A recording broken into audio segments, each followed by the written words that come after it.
One Man's Family, brought to you, transcribed, by Miles Laboratories, makers of Alka-Seltzer, Bactine, and many other fine, dependable pharmaceutical products.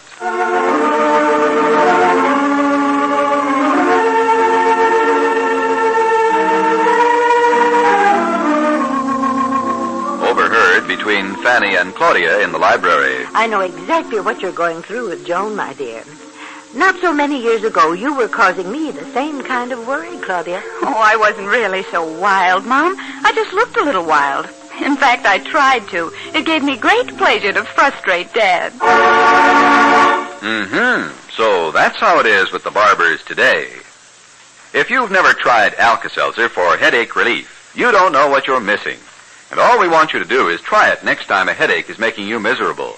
Yes, drink a glass of sparkling, refreshing Alka-Seltzer. Follow this bit of advice just once, and you'll never be without Alka-Seltzer in your home.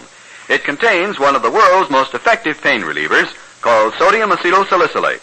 And in Alka-Seltzer, this effective pain reliever is ready to go to work instantly. That's why it brings such fast relief. Remember now, whenever you have a headache, to get relief from your discomfort in a hurry, drink a glass of Alka-Seltzer. We believe you'll like Alka-Seltzer because it gives such fast, comforting headache relief. Always dependable. Ask your druggist for Alka-Seltzer. Chapter 18, Book 85.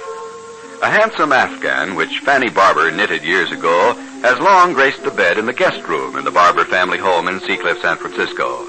But nobody's been using the guest room lately, and this afternoon, Fanny has brought the Afghan down to the library and has summoned Claudia over to look at it. I thought perhaps Joan would like to have this for her apartment. It would look reasonably well on an antique bed. Reasonably well? Mom, I'd forgotten how lovely it is. She'll be delighted with it. Well, you take it home and give it to Joan next time she's over. I'll do nothing of the sort. I'll have her come here and pick it up. I know she'll be very grateful. Well, it wasn't doing anybody any good upstairs. Come, let's sit down and have our tea. I don't know where your father disappeared to. Came in from the garden, showered, and went out again. You sit on the davenport, Claudia. Thanks. I've been expecting Hazel, too, but we won't wait for her. Those cookies look good. You mind? They're an old recipe of my grandmother Martin's. They go way back to the Pilgrims, I think. Oh, you'll have to give Joan the recipe. She doesn't want anything in that apartment of hers that's less than 100 years old. Claudia, your tea. Oh, thanks. Joan hasn't been home very much lately, has she? No, and I don't like to phone too often either. She resents supervision, you know. Says I don't trust her. Like the night she didn't turn up at the sorority house. I was beside myself. But she'd stopped off and spent the night with the Glennons. It was perfectly all right. You know she was there, Claudia? Oh, yes. I talked to Patricia Glennon's mother on the phone. You know, I know exactly what you're going through with Joan, my dear. Not so many years ago, you were causing me the same kind of worry. I know it used to give me great pleasure to frustrate Dad. Nicky and I have given Joan much more latitude than I ever had. Can you imagine what would have happened in this family if I'd insisted on having my own apartment when I was in college? I keep wondering if I've been too lenient with Joan. I know the other night, Friday, when Joan telephoned Paul at the last minute and told him not to come to dinner, well, I imagined all sorts of weird things. I really did. I knew she'd planned a very special dinner for Paul. He was to be her first guest. I hardly slept that night. Did you ever find out what happened? Oh, yes, sure. I had to back into the questioning, though. You must never let Joan think you doubt her for a minute or she bristles. Mom, was I like that? Claudia, that's one of the things that bewilders me about the human race. Each generation comes along, behaves like the last one. I've watched it for a long lifetime now. It seems to be the good Lord's plans for each of us to learn his own lesson in his own way. But where was Joan the night she canceled dinner with Paul? Oh, Friday, yes. Well, at the last minute, she remembered she'd been invited to Glennon's to dinner and to stay all night. She'd got her dates mixed. Oh. She said she knew Paul wouldn't mind, and it was easier to phone him than go through a lot of explanations with the Glennons. Oh. Well, it sounds perfectly reasonable, doesn't it? Oh, yes. Yes, of course it does. I simply can't phone Mrs. Glennon again and keep checking on my daughter. I just can't do it. Of course not. I know when I was Joan's age, I had a lot of fishy-sounding alibis, which were often true enough, in the main, that is. So all I can do is trust her, I guess, and assume that she tells me the truth. Mm-hmm. The only thing about this last one is I know she was going to a lot of trouble to prepare a special sort of dinner for Paul. That's Hazel. Oh, where have you been, Hazel? We decided not to wait for you. Well, you see, Hank came home from Berkeley for a few minutes to get some things he needed. Oh, has he gone back? Yes, he hitched a ride, Mother. Hi, Claude. Hello, Hazel. How's Hank? A very satisfactory boy. He hitched a ride, and the boy with the car wanted to get right back. Why, Mother, aren't those the Pilgrim cookies from our youth? You have a good memory, Hazel. I haven't made them for years.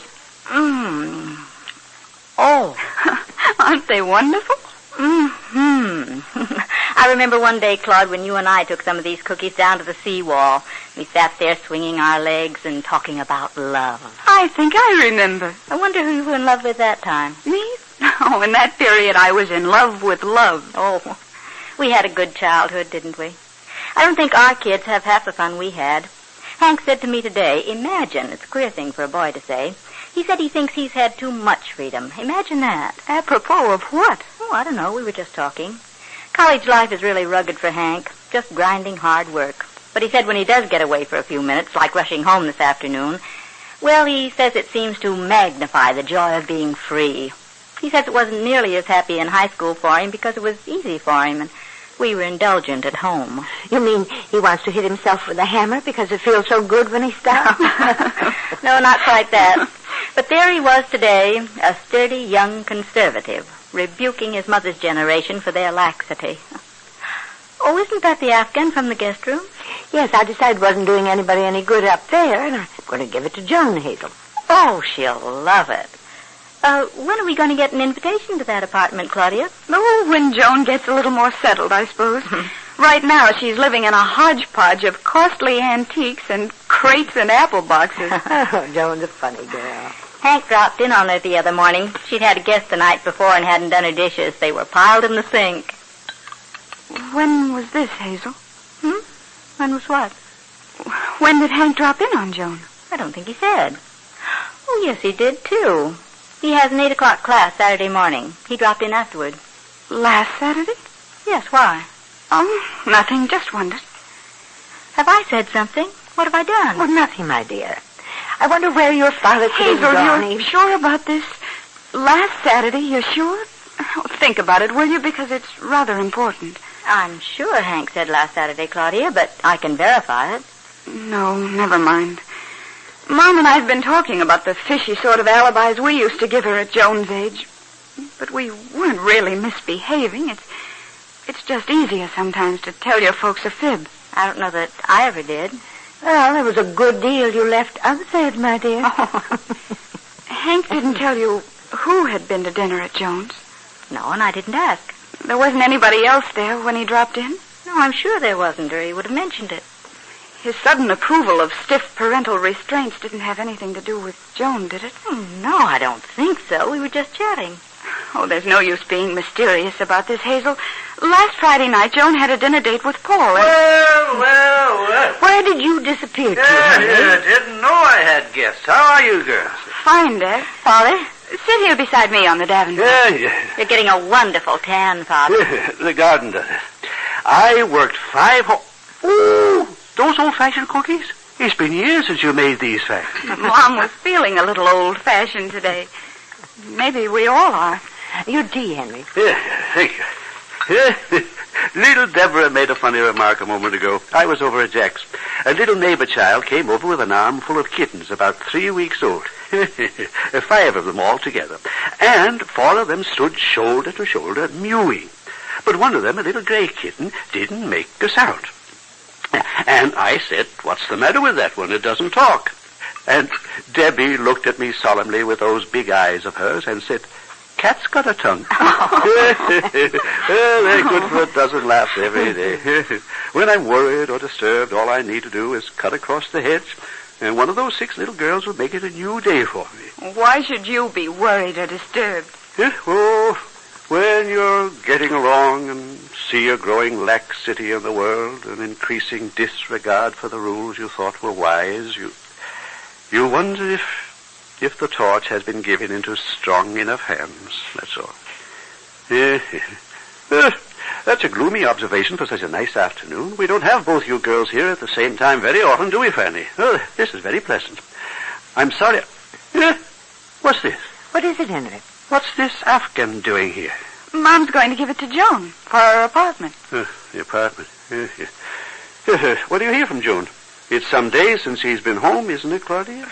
Yes, she's terribly busy, I guess. Hank dropped in on her last week, says she's fine. Oh, yes. Hank says it's really going to be a beautiful apartment, Father. Hank was home for a few minutes today, Henry. He couldn't stay because he hitched a ride. No. What's got into you people? Chatter sounded like a bridge club. I couldn't get what any of you were saying. Well, it wasn't important, Henry. You ask about Joan, and she's fine. Now, let me see. Claudia, hand me the Afghan. I wish you girls would help me to make a package of it. I've never been very good at wrapping things up. Okay, then I must go. Nicky's coming down from the Sky Ranch for dinner. I can't stay either. Is Joan? Want to help, Henry? No. If everybody's going to leave, I'll get my evening paper and read on the terrace. Good night, my dears. Good night.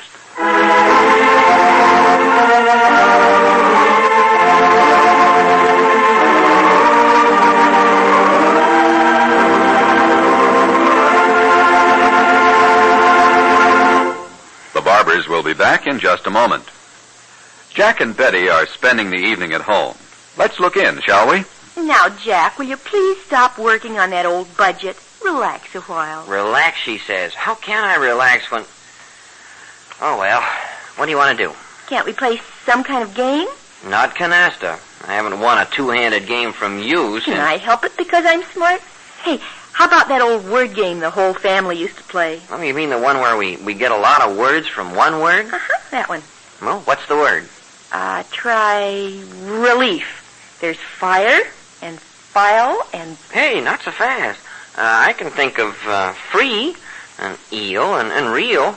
Oh, yes, and Alka-Seltzer. Now, listen, you can't get Alka-Seltzer from relief. Yeah, but when you have acid indigestion, you can get relief from Alka-Seltzer. I know it, but that isn't the way we play. Game or no game, Jack's right, friends.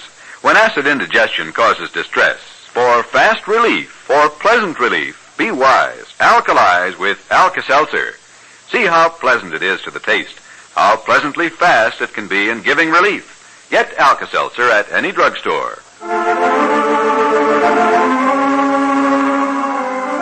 Here's the family again. I know Hank wasn't telling tales out of school. It was perfectly innocent, Claudia. I know. I'm sure everything was all right. You don't say that very convincingly.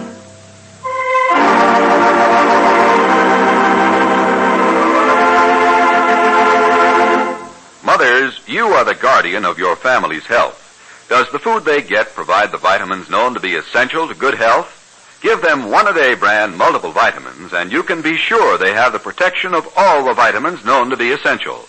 With One-A-Day brand multiple vitamins, your family will get the known essential vitamins that help ward off peplessness, poor digestion, nervousness, and other signs of vitamin deficiency disease. See to it that everyone takes One-A-Day brand vitamins every day. Not just once in a while, but every day. Remember, One-A-Day brand vitamins. One Man's Family is brought to you every weekday night at this time, transcribed by Miles Laboratories, makers of Alka-Seltzer. Tomorrow, Toots takes a night off. Chapter 19, Book 85. This is a Carlton E. Morse production, directed by Michael Raffetto.